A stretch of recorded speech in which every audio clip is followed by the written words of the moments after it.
بەناوی خوا و سڵاوتان لێبێ ڕۆژی پێنجشەممە 3/6/2021 دیداری منداڵ بۆ تەندروستی و ژیان لە شاری هەولێر لە هۆڵی میدیا کاتژمێر 2 بەیانی بەڕێوەچێ. ئەم دیدارە لەژێر سەرپەرشتی و چاودێری بەڕێز وەزیری تەندروستی حکوومەتی هەرێمی کوردستان دەبێت و دکتۆر محەممەد حەسەنی پزیشکی پسپۆڕی منداڵان هەڵساوە بە ئەرکی ڕێخستنی دیدارەکە.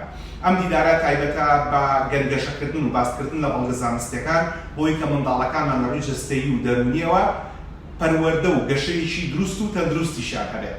منیش وەک هەڵبوو ساڵح جاف پزیشکی دانی پسپۆڕ و شارەزای دانی منداڵان و هەڵگری دوو بڕۆژانی باڵا لە وڵاتی بەریتانیا بانگشت کراوە بۆی کە لەو دیدارە دەربارەی گرنگی پاراستنی دەمودانی منداڵ و شێوازی پاراستنی دەمودانی منداڵ لەگەڵ پزیشکانی هاوڕێمدا بیر و باوەڕە زانستیەکان تاوتوێ بکەین تاکو باسی ئەوە بکەین چۆن دەکرێت تەندروستی دەمودان کاریگەری لەسەر تەندروستی گشتی لەشە بێت و تەندروستی گشتی لەشیش کاریگەری لەسەر تەندروستی دەمودان هەبێت.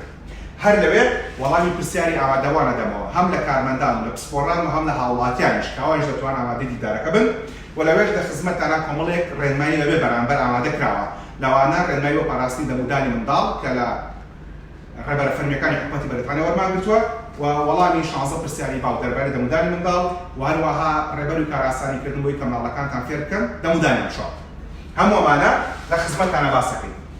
3/6/2020 کە ئەیکردە ساڵێک بەردەستە بە پاسکی لە سلێمانی هەتاوەکو ناوچەی ئەحمەد ئاوا ڕۆشتن لەبەرەوەی کە ئەو ڕۆژە ڕۆژی جیهانی پاسکی دەخۆینە. بەڵام 3/6/2021 من بە ئۆتۆمبیل دێمە هەولێر و لە خزمەتانم بۆ وەڵامی پرسیارەکانتان کاتژمێر 9 بەیانی لە هۆڵی میدیا لە شەقامی سیمەتری شاری هەولێر ئامادە بن بۆی کە بەیەکەوە بیر و باوەڕی زانستی بگۆڕینەوە وەڵامی پرسیارەکانتان بەمەوە. ڕێز و حرمەتی دکتۆر هەڵبوو ساڵح جاف پزیشکی دانی خێزان منداڵ و گەورە.